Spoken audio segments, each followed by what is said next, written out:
When it comes to installing upgrades, I absolutely find it necessary that things are available on YouTube, because if they aren't available on YouTube, inevitably it's like walking through the woods without a map. You're just going to get lost. And I just figured that since I'm going to be upgrading the bucking and the inner barrel on my WellPro AK12 GBBR, I may as well do a video on it so that in case anybody else wants to do so, they can just follow along and it's easy access. I'm going to be throwing in one of my favorite combinations that I've been working with recently, which is the Quantum GBB bucking. And this is a Morpheus Stalker inner barrel. This one is the same length, I believe, as the inner barrel that's already in here. I just wound up taking this out of one of my snipers, and I threw a longer inner barrel in because I wanted a little bit extra range and accuracy out of it. So this is just one that I had lying around. It's still pretty brand new. I've actually really enjoyed this combination recently, and again, this one was sent to me by Skirm Shop USA. Really appreciate them for always hooking it up. I've had this one for a little while. I ran this for about a year, I want to say, and it should still be just fine. I've kept it really nice. I've cleaned it and whatnot. So we're going to throw that aside, and we'll just get started when taking it down. There's a few things that I want you to keep in mind when you do this. First of all, we have to pop this pin out. It'll stay in place, and then we're just going to pull our dust cover back and off. Pull the recoil spring and spring guide forward and back. It's like a regular AK style takedown. Gonna make sure your selector is at least semi or auto, and then pull the bolt all the way back, up and out. Put that aside. We're gonna start off by removing the two grub screws that are just inside of the trunnion. There's one at the back and then one at the front of this pin. Figured I'll turn the flash on so you could see both those grub screws are now removed. Now we're going to attack this screw right here. Again, just pull that guy out nice and carefully. And just like that. Next, what we're going to do is turn this guy over, and you could see this hole here. There's actually a spring that presses down and holds this lower pin in place. So what we're going to do is push a small Allen key or something long through, push the spring. You should feel that like spring tension, and then at the same time you're going to start to push that. See how that pin just like falls out basically? It helps to have something that you can push it out with, just to give you like a little assistance. But again, make sure you apply pressure on that spring and then push that guy out, and you'll see it pop straight out the back, and that is the slot or groove that that spring sits in. Do not punch this out without pushing that. You'll damage the spring and this guy won't stay in anymore. Following that, the last thing we're going to have to do to take the handguard off is attack this screw, but it's like clamshelled in place by another screw. So you're going to need an Allen key or two, or an Allen key and a driver, and you're going to have to hold it from one side and then screw it from the opposite side. There's a washer in there. Just be super careful not to lose that washer as well. This is the screw that holds the little tension plate that keeps the handguard extra stable if there's any like quality and control issues. So you can see that first little screw comes out and the washer. And put those aside in a place where we won't lose them. And then if you kind of just push from the other side, you'll see that little adapter pin that also has the threads on the inside. Now, pretty simple. It should stay like relatively snug, but if you just throw the handguard forward, it'll pop off. The lower and upper will split in two. The lower you kind of just have to pry down, and you can see that part that the screw that we just took out goes through. The last things we need to do is we're going to have to punch this pin out, and then we're also going to have to attack the screw at the base of the trunnion. So we'll start taking this one out. This is your first time doing it. This guy is notoriously tight fitting, so just be like super careful. I like to get an Allen key that fits 100%, and then I use a pair of pliers on here. But if that's not the case, it should pop out pretty easily. And just like that. That should fall out the front. And then, like I said, that last pin is pretty easy to get out. All we're going to have to do is punch it, this one. We'll go from left to right. See how it's already like pretty flush over there? And that will release our barrels. So go ahead and pop a pin and punch. Might take a little bit of force, but it shouldn't be too hard. And then that should pop out. Make sure you remember the direction that you pulled that out from. And again, just make sure this pin is out. And then we'll pull our barrel and our gas tube out. Be careful, your outer barrel is going to come apart, but your inner barrel is going to stay in, because the inner barrel and the hop-up unit need to come out the back. Careful with that little like spring piece and your stop on empty mechanism. Okay, so simple enough. This is kind of like the Tokyo Marui AK system hop-up unit. Is very, very similar. So we're just going to pop this guy off if yours didn't pop apart already. And we can go ahead and pry that spring off. Might want to stay on there. If it does, we can leave it. Yeah, I'm going to leave it on there. If it pops off, it pops off. It's pretty simple to keep it in the parts. Actually, now what we're going to do is attack both the hop-up wheel screw and the screw at the top. Go ahead and start with the top one. And that should come out nice and easy. And then we'll attack the hop-up wheel. And that one's going to have an O-ring at the base. So just be careful. Make sure you keep that as well. That O-ring is really important. That's what allows you to not over-tighten this and keep tension on the hop dial in the position that we turn it to. So you can see that little O-ring right there. Now that hop-up wheel is going to come off and expose the next screw we have to attack, which is at the base.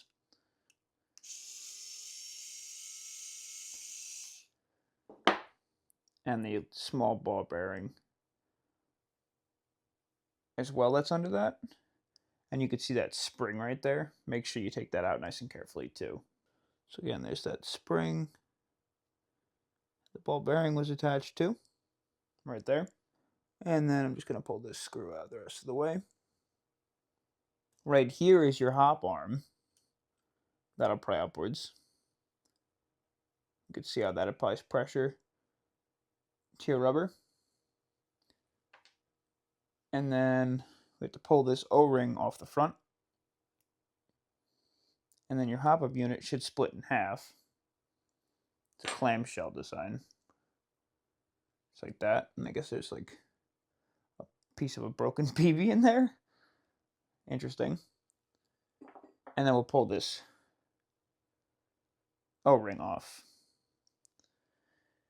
And you can see these guys. This is your standard brass barrel that comes in the WellPro. And I'll pop the hop-up rubber off and see what kind of contact patch we have. So looks like the contact patch is kind of almost triangular shaped, more girth towards the side where the BB comes in, and it starts to thin out a tad bit. And it's got this interesting concave and a small divot up at the top. I don't know if you could see that from here. The black with the shine is kind of hard to see. We'll go ahead and put that aside. I'm going to pop our new barrel and bucking out. Give us a little increased accuracy, because the accuracy on this thing wasn't horrible out of the box. It wasn't flawless. So we're going to see if we can increase that just a tad bit. Then we'll pop our bucking out. Bucking's cool. It actually comes with a little hop nub as well, so you could save that. Here's a little hop nub. We aren't going to be able to use this little hop nub in this build, so that's okay. I'll just save that in case I decide to use that in something else at some point. And we'll go ahead and install this guy. And you can see the flat contact patch that's on the top of the quad bucking. These buckings are really nice. We'll go ahead and install it in its proper orientation. So with any hop-up bucking like that. There's minimal movement with these ones too. These hug nice and snug onto the Morpheus barrels. And then we're just going to start to reverse engineer it. So pretty simple. You want to make sure that that extension of the hop-up bucking goes into that cutout on the side of the hop unit. Like that. And then we'll attach our clamshell. Now, I do find it easiest to drop that screw down first. That'll kind of just help hold everything in place so we can work with our other hand. See, that should tighten it down. We'll throw the O-ring back and around This is kind of the hard part from here.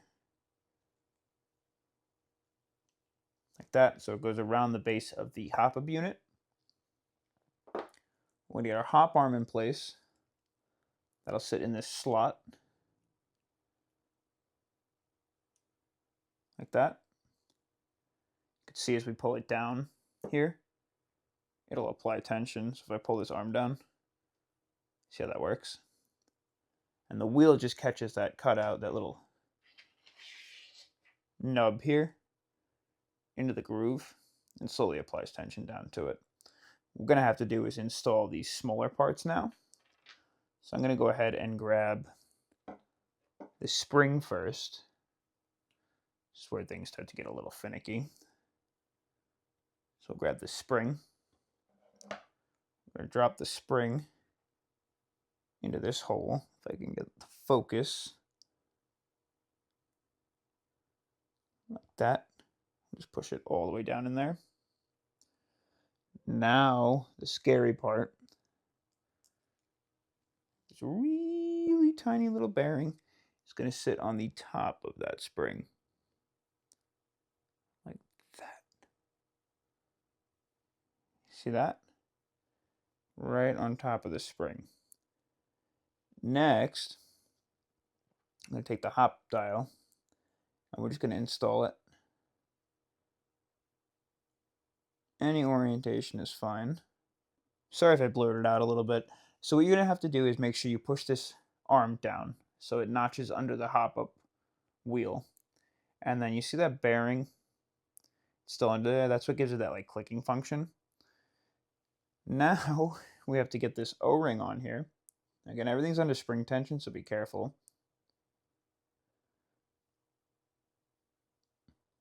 Just like that. And then, lastly, the screw. And we'll just go ahead and tighten that all down.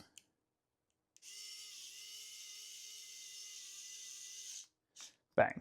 Cool.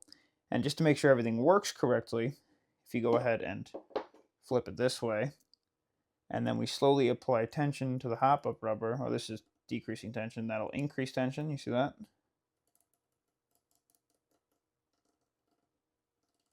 You hear the clicking? That's how you know we're golden and in the right place. One more screw to drop in. It's this guy. Just go ahead and tighten it down. And then again, just make sure that everything is situated correctly. If for some reason this guy pops off, just going to make sure you take that big like oval opening and sit the protrusion of the hop-up unit in there. You can see that little orange arm of the hop bucking. And there you have it. We'll just kind of start to reverse engineer it now. I'm going to throw this guy all the way back in through the bottom hole. In this orientation with the spring on the right. And we're going to push that in nearly all the way. We'll start to slide our outer barrel over. Make sure the barrel goes all the way through.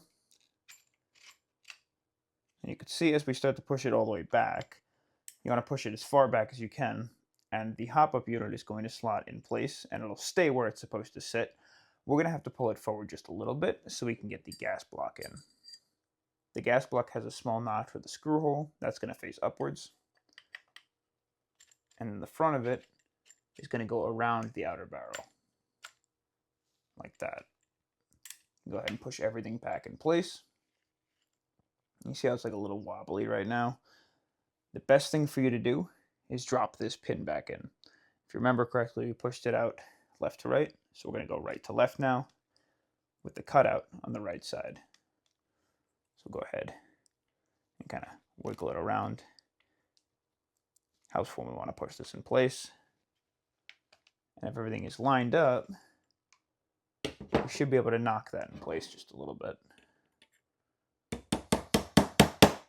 Just make sure it's flush on the other side. Now something to note when you're dropping that screw in place is the hop-up unit. That screw is designed to pull it forward. So if for some reason the hop-up unit is sitting a little far back, that screw is not going to go into it at all. So you want to make sure that you push the hop-up unit forward at the same time that you're screwing this in. So we're going to get that screw in place, push the hop-up unit forward, and that'll start to allow us to tighten it all the way down. Again, it's a long screw. Take your time, don't strip it. These screws are not made of steel, so they tend to strip a little easier than I would like them to. I think they're like zinc screws. Might be worth upgrading them over time. Cool. And that keeps your hop-up unit in place. Now we're going to start to reinstall our grip. We're going to throw the grip on and try and pull the little metal latch forward a little bit. We're going to drop this guy on behind it. Duh. Just knocking things around. And you have to kind of like start this guy back and then slide it forward. See what I did there? Now push the whole thing backwards into place. And then we want to use like an Allen key to try and get this clamp to line up straight through those holes so we can drop that pin through. See that? Now I'm going to grab that pin, the threaded pin, from the back side.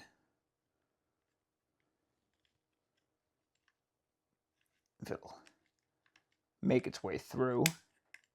There we go. And hold that in place, and then we're going to put that screw and washer in. Just remember to put something in from the other side as you screw that guy down. Because they kind of lock each other in place. Cool. Now it's grub screw time. I won't make you watch me screw both of them in, but we're going to attack both these grub screws. I'm going to start with the one that's furthest. Totally just dropped it down the hole. There we go. Why don't we try that again? Make sure it's set in place. And then we'll go for that one in the front. Cool. Then just go ahead and screw this guy in. All the way down. And before we can start putting our tools away, we just got to drop this screw into the top of the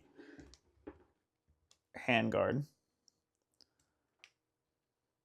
So it's actually partially stripped on me, and I don't have any idea why. So I'm going to lightly tighten it in, and then like down the road, I'm actually going to replace that one. Now it's just reversing the general takedown. We'll slide the bolt in and forward. The spring and spring guide.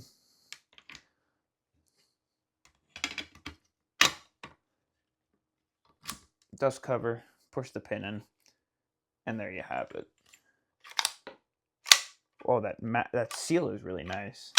I don't know if I'm going to get that again. That was really nice. Okay, I am really excited to test this out. Obviously, I'm not going to test it out on film now. It is nighttime, but I just wanted to get that on record so that in case you're looking to upgrade the barrel and bucking. Oh, duh. We got to put this pin in. I almost completely forgot to put that pin in. That would have been bad. So we're just going to take the Allen key again, push this guy up, and then we're just going to drop the pin in. That should just fall in place. And once you have it set, you can release it, and that isn't going anywhere. That's going to stay right where it is. There we go. Leave it to me not to finish an upgrade. Hope you enjoyed. Hope that made your journey easier in case you wanted to upgrade the barrel and bucking on your AK-12 from WellPro, and I'll catch you in the next adventure. Peace.